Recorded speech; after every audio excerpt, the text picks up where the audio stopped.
Magandang araw po sa inyong lahat. Ako po si Attorney Maria Eleanor Giges ang makakasama ninyo for the next hour dito sa ating programang Konting Kaalaman, Malaking Katulungan. Nasanay na po tayo dito sa ating programa na pinag-uusapan natin ng batas either ng Pilipinas or ng Canada. Pero sa ngayon, iba naman po ang topic na pag-uusapan natin. Ah, I believe na itong topic po na ito is very important for everyone to understand.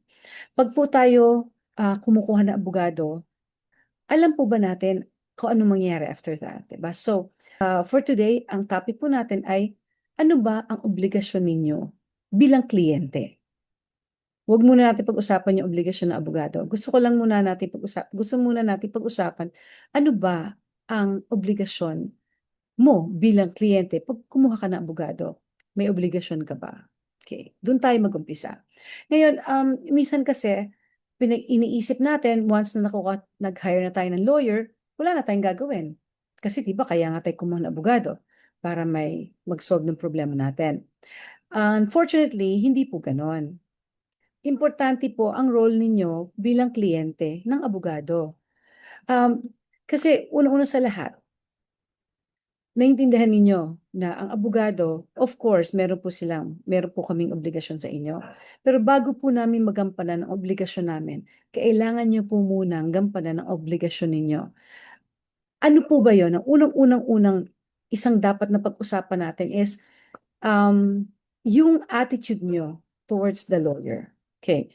First of all, kasi minsan nakasalalay din sa relationship ninyo, sa abogado ninyo, yung success ng kasong hinahawakan ng lawyer para sa inyo. Itong topic na to, bihirang-bihirang pag-usapan. I don't even know kung pinag-usapan nga, pero I find it really important for everyone to understand each and every person's obligation in a case, both the lawyer and the client. And right now, like I said, we'll focus on the client first. Now, ang unang-unang gusto nating iparating sa mga kliyente bilang abogado is yung honesty sa abogado ninyo.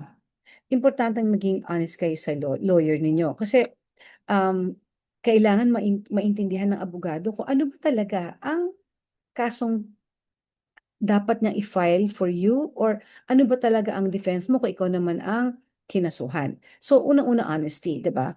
Um, Alam ko minsan natatakot tayo magsabi ng totoo sa ating abogado, lalo na pag meron kayong ginawang tingin nyo mali. Pero paano nyo malalaman kung ano ba ang karapatan ninyo? Paano nyo malalaman kung ano ba dapat gawin kung hindi nyo sasabihin sa abogado kung ano yung totoo? Kasi kung maglalay kayo, magsisinungaling sa abogado, paano ngayon magbibigay ng magandang advice ang abogado sa inyo kung hindi naman pala niya alam ang buong katotohanan sa istorya ninyo, di ba? So, unang-una po yun, honesty with your lawyer. Let's be honest. Now, ito pang isa, kailangan din kasing malaman ng lawyer, ano ba yung weak point sa kaso mo? Ngayon, kung hindi mo masasabi sa kanya lahat ng totoo, hindi niya makikita yon. Hindi lang naman kasi yung strength ng kaso ang kailangan ng abogado. Importante rin yung weakness. Actually, for me, mas importanteng malaman ng abogado yung weakness mo eh. Kasi yun ang resolve niya. Yun ang hahanapan niya ng solusyon. So isa yon. So, example, meron tayong kasi usually ang evidence natin, di ba, minsan photo, text messages. Ngayon, itong mga to, importanteng malaman ng abogado. Meron ba kayo diyang natatagong screenshot? Meron ba kayong, um, meron ba kayo diyang deleted na message na dinilit nyo pero hindi dinilit nung kalaban nyo, di ba? Meron ba kayong inamin sa ibang tao? Yun, dapat malaman ng abogado yun. Kasi ang nakakatakot po niyan, pag hindi kayo nagsabi ng totoo at umabot na po tayo sa korte, alam naman pala ng kalaban nyo, gaya nung sinabi ko, na-delete yung message, hindi naman niya dinelete. Tapos biglang ilalabas niya, magugulat na lang abogado nyo, di ba? Tapos ang sisisihin niyo abogado, parang hindi naman yata tama yun, di ba? So, importante sa lahat, like I said, you have to be very honest with your lawyer. And tandaan nyo, huwag kayong matakot because there's what you call the lawyer-client privilege. Ito yung confidentiality. Whatever you say to your lawyer remains with your lawyer. Ngayon, may mga bagay na kailangan niyang gamitin in your defense, 'di ba? So, 'wag po kayong matakot magsabi ng totoo sa abogado ninyo. Now, second, isa pang importanteng obligasyon ng isang kliyente sa abogado nila, communication. Kailangan makipag-usap po tayo sa abogado natin. Hindi po tayo puwedeng hindi nakikipag-usap. Hindi porke, "Okey, binayaran ko yung abogado ko, siya na bahala." 'Di ba? Hindi.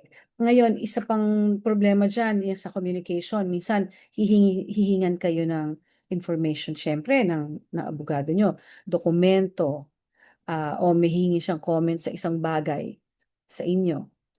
Hinihintay niya, hindi kayo nagko-comment, kailangan niya pala yun. Affidavits niyo, kasi ako bilang abogado, I ask instructions from my clients first bago ako gumawa ng isang bagay na importante para sa kaso. Approval niyo, right? Importante 'yan. So, itong mga bagay na 'to, kapag merong ibinato sa inyong abogado niyo na dapat niyong sagutin, you have to respond in a timely fashion para naman maintindihan ng abogado kung anong dapat niyang gawin as soon as possible. May mga bagay, for example, ako may naging kliyente po ako na marami silang heirs, no? May kailangan kaming gawin. Meron silang kailangang ibigay sa akin. Ako na nga ang nagfo-follow up, hindi maibigay-bigay sa akin. Kasi may isang hindi magko-cooperate. Itong hindi nagko-cooperate, in-email ko na, kliyente ko rin 'to in-email ko na, ang mga sagot sa akin iba, tapos ayaw talaga ibigay yung gusto ko, yung kailangan ko. Anong gagawin ko kung wala yung dokumento na yun? There are documents that we really need, 'di ba? Isa pa, ebidensya. Paanong gagalaw ang abogado niyo kung hindi niyo ibibigay sa kanila yung evidence na hawak ninyo? Witness. Kailangan po namin ng witness. How are we going to court without a witness, 'di ba? Other than yourself, sometimes kasi, for example, technical, kailangan natin yung testimony ng accountant ninyo, ng taga-bangko, or ng doktor nyo, or mga espesyalista, yung mga, like I said, yung technical na mga bagay na kailangan malaman ng abogado. Paano namin malalaman yun kung hindi kami bibigyan ng witness na magte-testify tungkol doon sa mga bagay na ipe-present natin sa court? Hindi naman pwedeng ang abogado mag-imbento. Hindi po ganun ang trabaho namin. Ang trabaho po ng abogado, i-gather namin yung evidence galing sa inyo, pati syempre yung narrative ninyo, yung kwento ninyo, pagsasama-samahin po namin yan to make sense of your story and to see a whole picture of what really transpired, 'di ba? Ngayon, kung may mga kulang diyan, hindi namin mabibigay yung dapat namin ibigay sa inyong advice kasi kulang-kulang pala, 'di ba? So, yun, aside from the pinag-usapan natin, honesty, communication, ito, yung mga evidence, importante po yan. So, hindi porke nag-hire kayo ng abogado, tapos na ang obligasyon ninyo. Kung hindi po, like I said, ulitin ko po, hindi po makakagalaw ang abogado nang walang evidence nagmumula sa inyo. At ito pang tanong, witness. Binigay niyo na yung pangalan ng witness ninyo. Obligasyon ba ng abogado i-follow up ang witness? Para sa akin, ako nagfa-follow up ako sa witness, pero ang sa totoo lang, para sa akin, opinion ko lang 'to, ang dapat mag-follow up sa witness kayo. Kasi kayong may kakilala naman diyan, 'di ba? Hindi ko kilala ang witness niyo. Kayo ang may kakilala diyan. Sino bang mga witness niyo? Usually, kaibigan niyo, kakilala niyo, right? Like I said, halimbawa, ang kaso natin ay kailangan natin ng expert witness. Yung expert witness na, for example, sa annulment, yung sa psychologist yon, sige, pwedeng abogadong humanap nun. Pero halimbawa, nagpapagawa ka ng bahay o kaya ng kotse, yung gumawa ng kotse mo, hindi ko kilala yan, ikaw may kakilala diyan. Sino pwede mag-follow up diyan? Ikaw dapat, kasi kahit anong tawag ko diyan, kung hindi yan magko-cooperate sa akin, wala akong magagawa. Pero since ikaw, sa'yo yung kotseng ginawa niya, dapat sagutin niya yung tanong mo, sagutin niya ang tawag niyo, at sabihin niya kung magte-testify siya o hindi. So, ganun, yung mga ganung bagay po, importante na mag-cooperate po kayo sa abogado ninyo. And may mga abogado na talaga ibabato na lang sa inyo yung obligasyon na maghanap ng witness nyo. Totoo naman, hindi naman po para sa aming maghanap ng witness para sa inyo. Para naman pong nag-iimbento na kami noon, 'di ba? Hindi kami pwedeng mag-imbento ng ebidensya. So, importante pong maintindihan ninyo na yun ay obligasyon ninyo, yung witness ninyo. Now, yung pag-communicate din with your lawyer, importante din yun. For example, nasa court na tayo, 'di ba? Hindi naman the court will not care if you say you're traveling, you're busy or you forgot. Hindi po pwede 'yun kasi pag na-delay yung kaso at kayo may kasalanan, it's against you, 'di ba? It's on you. It's not on the court or the other party. Tapos meron at importante din may mga deadline tayong fina-file. Usually, for example, para lang maintindihan ninyo, may mga order ang court. Sasabihin, oh, you have to file this within 5 days. Hindi matagal hindi mahaba yung 5 days. Especially kung wala kaming panggagalingan na evidence or information from you. Because usually, we get information from the client. Because we just wait for the client to supply us with the evidence that they have, 'di ba? So, importante din kasi sa abogado na maibigay niyo sa amin ang kailangan namin para makagawa kami ng legal strategy. Kasi kung hindi namin makikita kung ano talaga, like I said, yung full picture, yung whole picture of the story, hindi kami makakagawa ng legal strategy. So, importante mag-cooperate kayo na ibigay sa amin yung impormasyon na hinahanap namin sa inyo. At ito pa, alam ko hindi rin minsan meron kayong makikita abogadong ang hirap talaga hagilapin. Naranasan ko na yan sa kapwa-abogado ko. Ang hirap-hirap, tawag ka ng tawag, hindi sumasagot, nagte-text ka, hindi. May mga lawyer na ganun din. Ngayon ako, alam namang kliyente ko yan. Pag ako tinawagan, sumasagot ako. Kung di man ako makasagot, tatawag ako.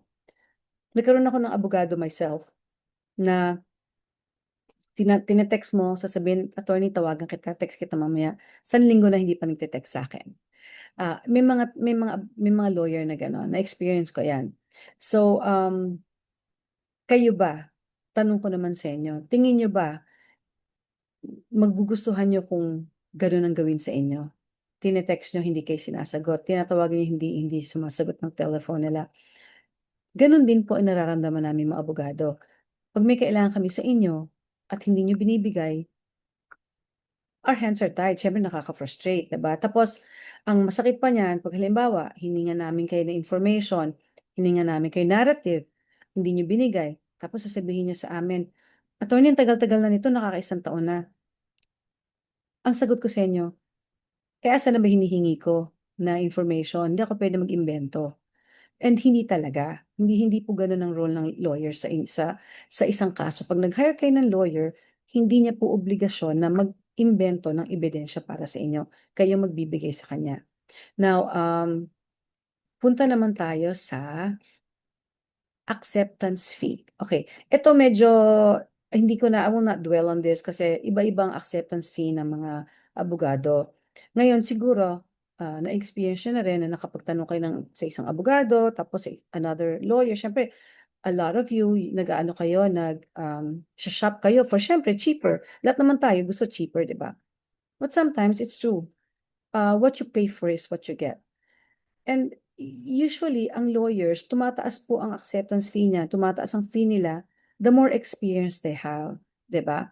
So kung ang lalapitan niyo ay bagong graduate or bagong pasa sa bar, siyempre, kaya nilang ibigay ng mababa yung acceptance fee, yung fees nila, kasi kulang sila sa experience, fresh from law school, 'di ba? Pero kung kukunin niyo ay 30 years na, sana naman isipin natin, um, ikumpara na lang natin para mas madali niyo maintindihan. Ikumpara na lang natin sa mga trabaho. Kayo, kung nagtatrabaho kayo at bago kayo sa opisina ninyo, siyempre mababa pa sweldo niyo, 'di ba? Pagtagal, padami ng padami yung trabaho niyo, patagal ng patagal kayo sa trabaho niyo, lumalaki yung experience niyo, 'di ba nagiging eligible kayo for a raise? Gano'n din po sa mga abogado. Titingnan niyo rin naman po yung background nila. Ano na bang nagawa ng abogado na 'to, 'di ba? Gaano na ba 'to katagal? Saan ba siya nanggaling? Ano yung training niya? Ako, as for myself, I'm just speaking for myself. To be honest with you, it's hard for me to, um, parang hindi hindi madali sa'kin magbigay ng magkano ba acceptance fee, magkano, mahirap talaga kasi karamihan ng practice ko talaga private sa Canada. So Canadian doon. So doon, nag-umpisa ako doon. Well, nag-umpisa ako doon kasi federal crown. So iba yung bayad sa amin sa private, syempre magkaiba yun. Pero nag-private practice na ako. Sumusunod din ako sa meron din kami dong parang schedule of fees sa Law Society, 'di ba? Sumusunod ka rin. Ngayon, syempre, patagal ng patagal, and based on my experience nga, tumaas na rin yung ano ko, yung per hour ko. Kasi doon iba, hindi acceptance fee.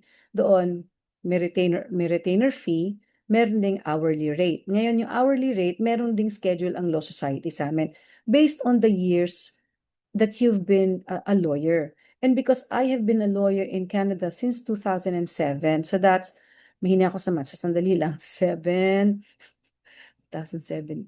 asan na ba tayo ngayon? 2026 na ngayon. So 19 years na akong lawyer doon.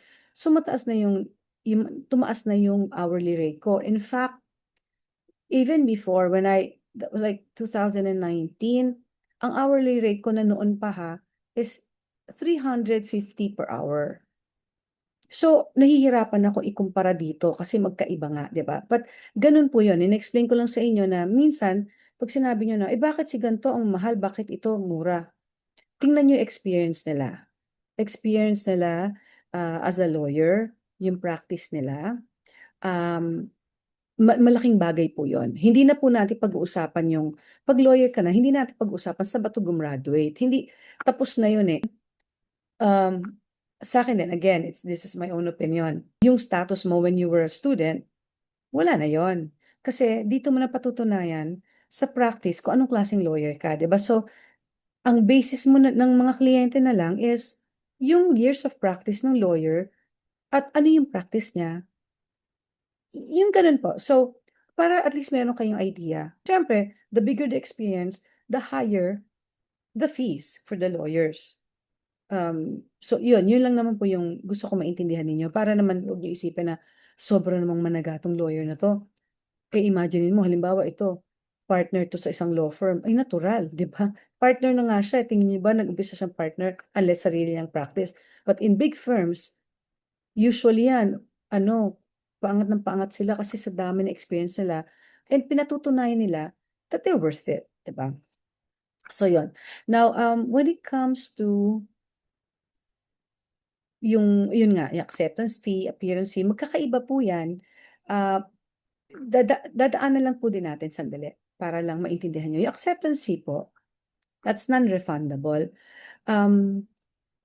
In-accept ng lawyer yung kaso nyo. Yun po ang binayaran nyo doon.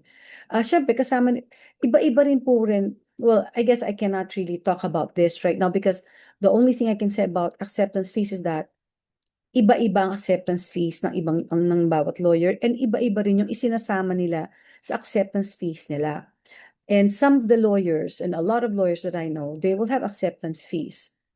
For example, itong acceptance for me accepting your case.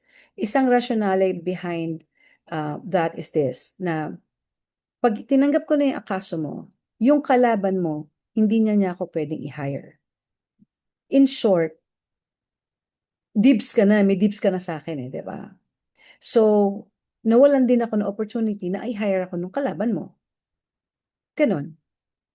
Another, I don't know if it's a clear explanation, but another thing is this.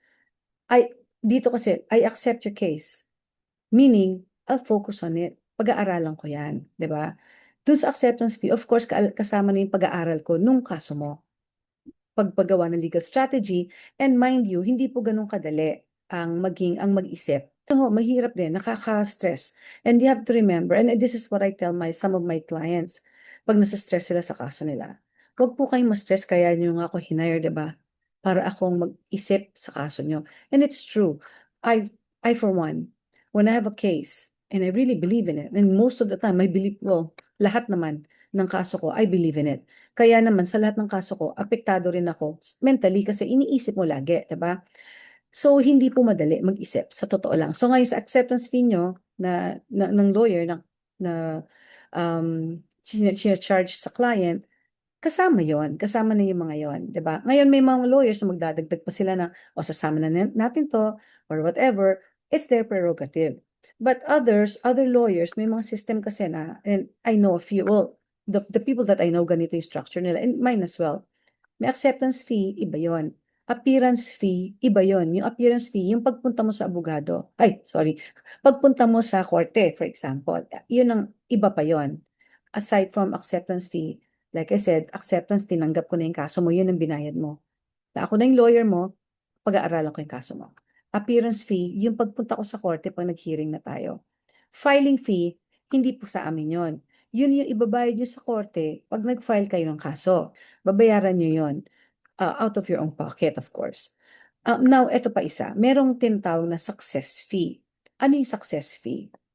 Halimbawa, merong isang kaso na lupa.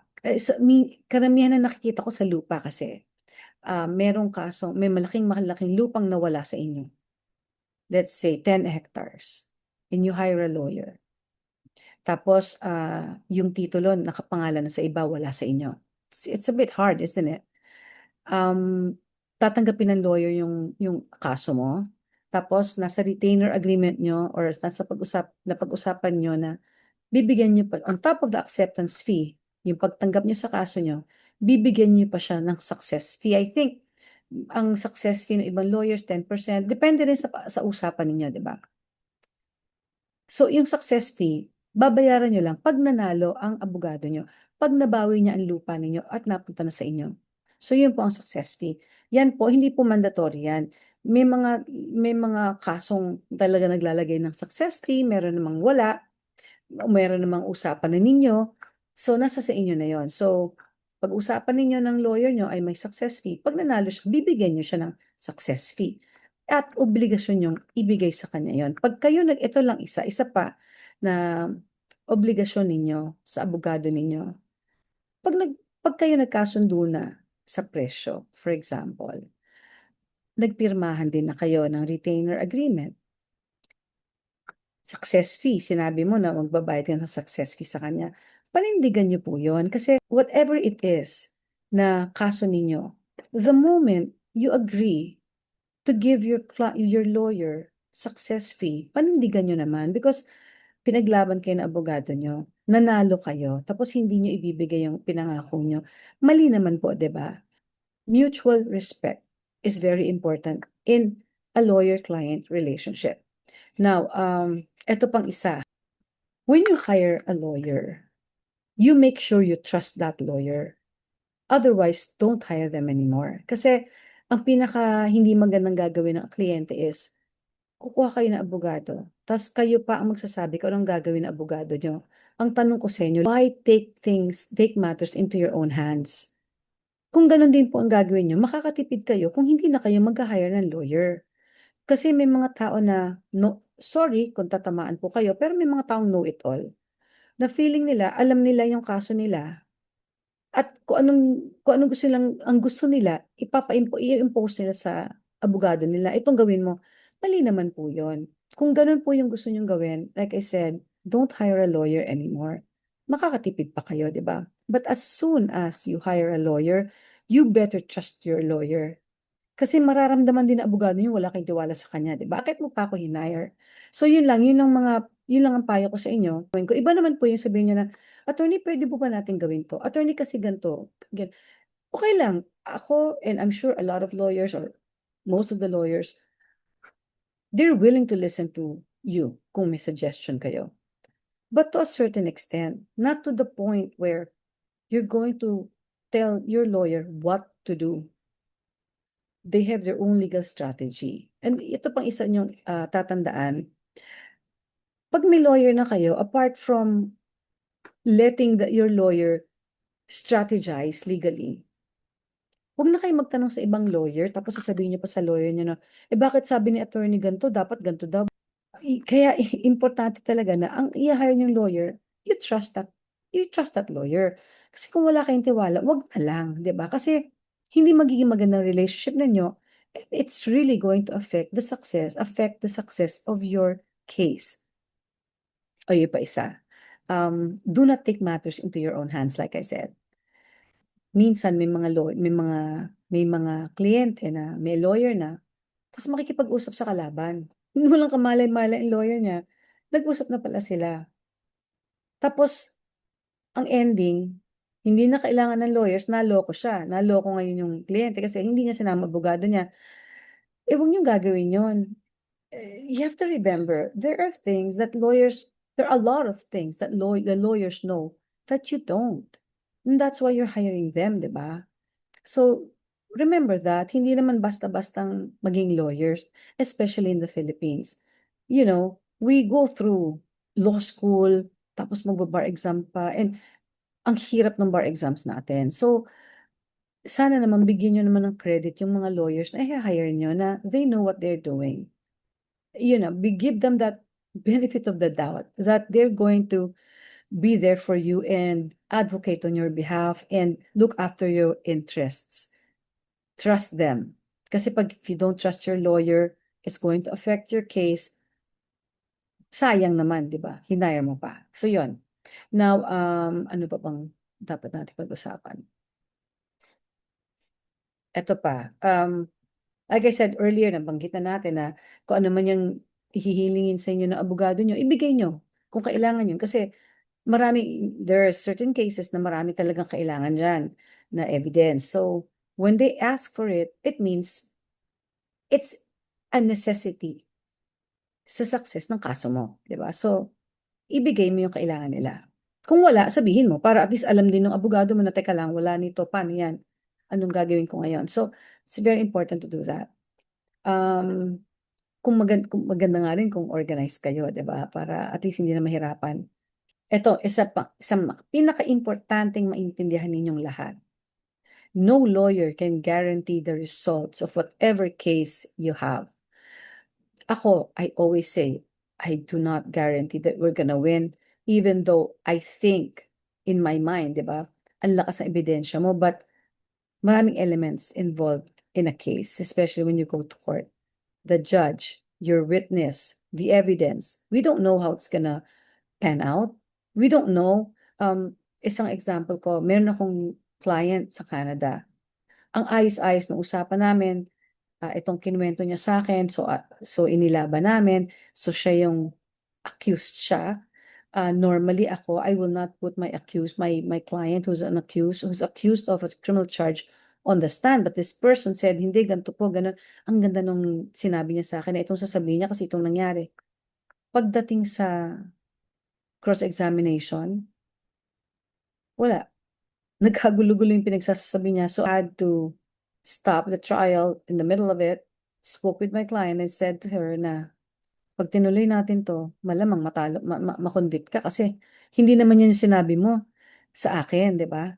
Biglang pagdating sa cross-examination, yan na naglabasan na parang, teka lang, ba't ganon? So, may mga bagay talaga na mangyayari mid-trial. Hindi natin alam. Di ba? So, walang guarantee. No lawyer can guarantee the result, the outcome of a case unless you're pleading guilty. Kung criminal case, di ba? Kasi yon, like ako sa Canada, kung may kliyente ko na magpi-plead guilty, kakausapin ko na yung Crown. Para alam na ng kliyente ko yung resulta niya. But kahit magkasundo kami doon kasi sa Canada, pag nag-plead guilty ang isang tao, usually makikipag-usap ang defense lawyer sa Crown, yun yung prosecutor, na pag mag-plead guilty siya, mag-joint submission na tayo. For example, 3-year probation, no jail. Papayag sila, papayag yung Crown. Ipe-present namin sa judge yun. Andun yung element ng judge. Ano ang nasa isip ng judge, diba? Hindi namin masasabi. That's why pagdating sa mga bagay na yan, sinasabi ko sa kliyente ko na, nagkasundo kami ng Crown, pumayag siya, wala kang jail. Pero, ang huling say ay nasa judge pa rin. So, ganun din sa Philippines. At the end of the day, it's the judge who decides your case. And anything can happen, That's why there's no guarantees. And do not expect your lawyer to guarantee anything. Ngayon, kung may mga lawyer na nag-guarantee, wala na akong masasabi. I don't know how they do that. But personally, I will never do that. Kahit gaano kalakas ang case mo, I will never guarantee na mananalo ka. Mag-iingat kayo dyan sa mga sinasabing sasabihin siya, panalo na kayo, siguradong panalo na kayo. Ang pinakamasasabi ko is, malakas ang ebidensya mo. Maganda ang kaso mo. Malakas yung kaso natin. Yun, malakas. Pero at the end of the day, we don't know what's gonna happen. That's still the bottom line for me. Na eto, may mga bagay naman na pag-iisipan mo, magsisettle ba ako? Or do I proceed with the litigation? Tuloy bang kaso? Kayo lang makakasagot niyan. Ano bang importante sa inyo? Kailangan ayusin niyo yan. Unang-una, um, minsan focus tayo sa pagpanalo ng kaso. Lalo na kung galit kayo dun sa kalaban nyo. 'Di ba? At ito, yung minsan, ego na ba ang nangingibabaw. But tandaan nyo, kung ganun lang, walang kwenta naman yung kaso, pwede mo namang isettle nyo na. Right? Kasi, syempre, oras ay gugugol mo dyan, yung stress na pagdadaanan mo, yung legal costs, kung halimbawa may business kayo, ano ba impact nyo sa business nyo, ano yung mga bagay na gano'n, at yung mga practical realities. Pero, having said that, huwag din kayong bibigay. Huwag kayong basta bibigay dahil lang it will take time, dahil lang nakaka-stress, dahil lang may legal cost. Kung talaga namang, example, inapi kayo sobra na talagang, for example, your liberty was curtailed by this person, hindi mo pa ba kakasuhan yun? Na-ospital ka na dahil sa tao na to, nabugbog ka na, hindi mo pa ba kakasuhan yan dahil lang sa time, dahil sa stress? Well, hindi lang bugbog ha, yung talaga na-ospital ka na, you almost lost your life, for example. Or you lost your house because of this person. Yun yung mga bagay, sometimes we have to also fight, 'di ba? And sometimes kailangan pagdaanan mo talaga yung gugulan mo talaga ng panahon. Talagang dadaanan mo yung stress in order to put something in order to right a wrong. And sometimes that's what's important. And it's not even the money that you will get from it, but it's the fact that ito ang tamang gawin. So, pag-iisipan nyo rin po yun. Like I said, at the end of the day, ang makakasagot lang yan is kayo. Ano ba ang priority nyo sa buhay? What can you live with? Because if you can't live with not fighting, then fight. 'Di ba? But if you can live with it, kung ganun ka lang, ilang, then don't. It's up to you. So, these are things that you yourselves have to decide. All the lawyer can do is ask for instructions from you. What do you want me to do? Ganun lang ang pwede namin gawin. And if you ask for legal advice, ano po bang mangyayari pag ganito? Yun, papasok ang lawyer doon, no? Kasi itong consequences niyan, ganyan. But at the end of the day, it's not the lawyer who decides for you. You decide, okay? Now, yung sinasabi nila litigation takes years. Depende rin, depende kung nasang court ka, depende kung sino abogado mo, depende kung sino kalaban mo. It depends. So there's also no guarantee na mabilis. But hindi naman din guarantee na saksakan ng tagal yan. Depende rin kung nasang court ka nga, right? Kung konti lang yung docket ng court, kung busy yung court, ang daming circumstances that you have to, ang daming factors that you have to consider. Now, naiintindihan naman ng lawyers, minsan may emergency na nangyayari, pero hindi naman lahat ng concern emergency. You have to respect the schedule. Ano oras ko ba tatawagan si attorney? 'Di ba? Ano oras na ba? 10 p.m. Baka tulog na 'yon, right? Tingnan niyo rin yung office procedure nila, yung mga ganon. Lawyer niyo sila, hindi niyo po sila confidant, hindi niyo sila kamag-anak, abogado niyo po sila. Now, having said that, ako naman, alam ng kliyente ko rin, pag emergency, kahit Sunday yan, sasagot ako. Kahit when I was in Canada, tapos may tumawag sa akin kasi nga magkaiba naman yung time, no? Kahit 2:00 ng madaling araw sa amin, knowing na 2:00 ng hapon sa Pilipinas, sasagutin ko yon. Pero hindi po lahat ng lawyer ganun. Karamihan ng lawyer talaga, they work from Monday to Friday. Ako, may exception naman. Minsan may mga kliyente ko na kailangan talaga lang nila, sasagutin ko naman. Pero wag po kayong masanay. Ito pa isa pala, importante sa lahat. You are the lawyer's client. And the lawyer is your legal counsel. Hindi niyo po siya empleyado. So hindi niyo po sila under. Okay? we're equal. I'm the lawyer, you're the client, we're on the same level. I'm not above you, you're not above me, we're on the same level. You are my client. I will give you legal services, legal advice, but I am not your employee. You have to remember that. Unless employee talaga yung lawyer. I'm talking about private practitioners, right? Of course, yung employee sa banko, for example, sa kumpanya at empleyado nyo siya, of course, empleyado nyo siya. But I'm talking about private practitioners who have clients. Pag may kliyente ako, hindi mo ko empleyado. You have to remember that, respect that, so that we can both respect each other, diba? I think we're running out of time now. So anyway, isa pang importante sa akin is documentation is very important. I always ask for written instructions and I always ask my clients, lalo ng mga importanteng dokumento, huwag niyo ipadala sa Viber. Email po para professional. Email. Kasi mga Viber chat, natatakpan yan. Tapos baka ma-hack pa yan. So just send an email. That's very important. Again, clear communication between the lawyer and the client is imperative in a good relationship. And respect. Do not forget that. And you have to remember your lawyer is there to give you legal advice because they have the legal knowledge, they have the strategy, and they know how to present and advocate on your behalf.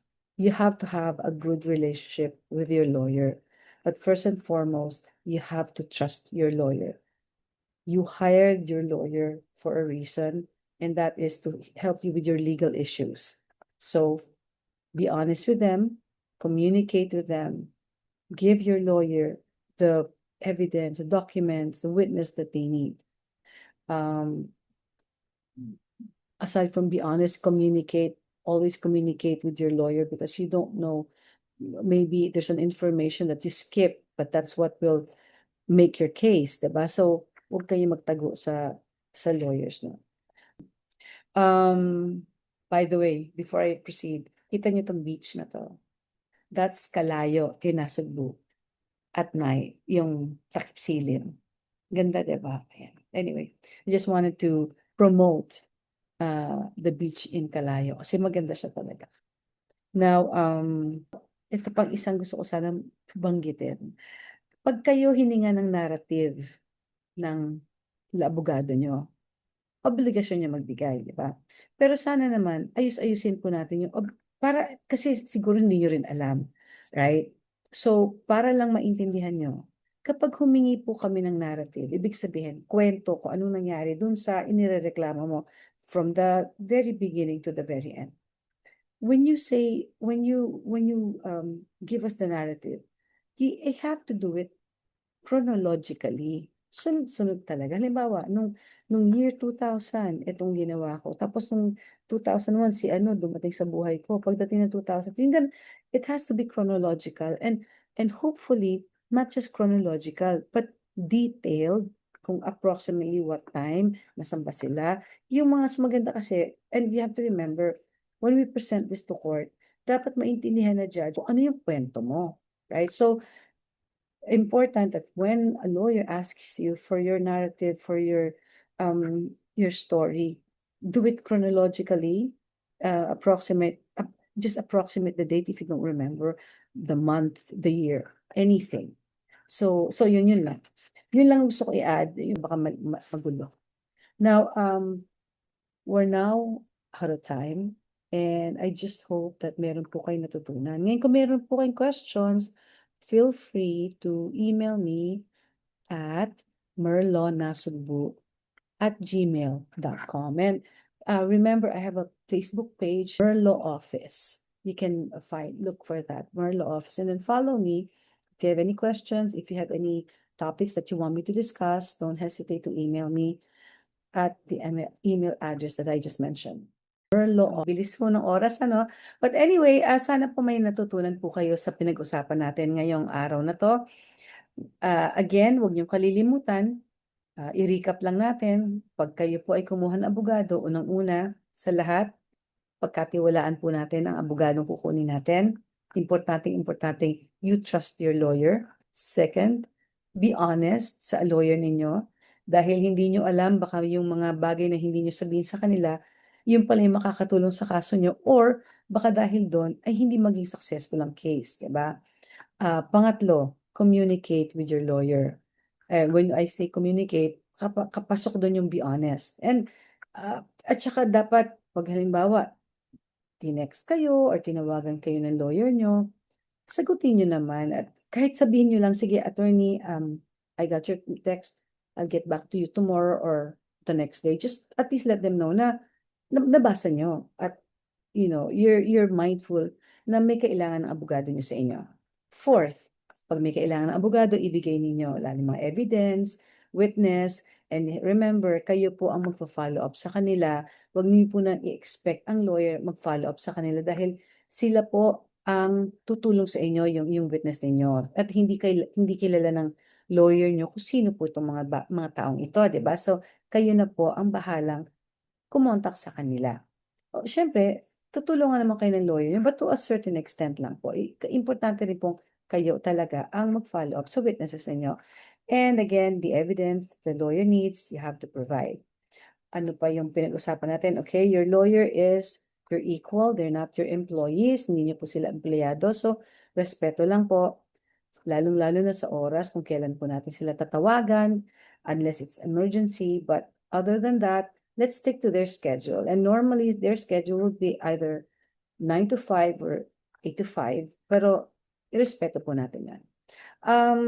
I think that's it. Yun na-recap ko na. And again, maraming salamat po sa pakikinig ninyo. At sana ituloy niyo po ang pagsubaybay dito sa ating programang Konting Kaalaman, Malaking Katulungan.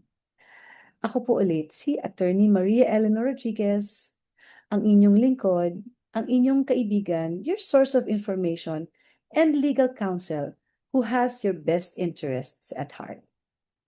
Until the next episode, see you then.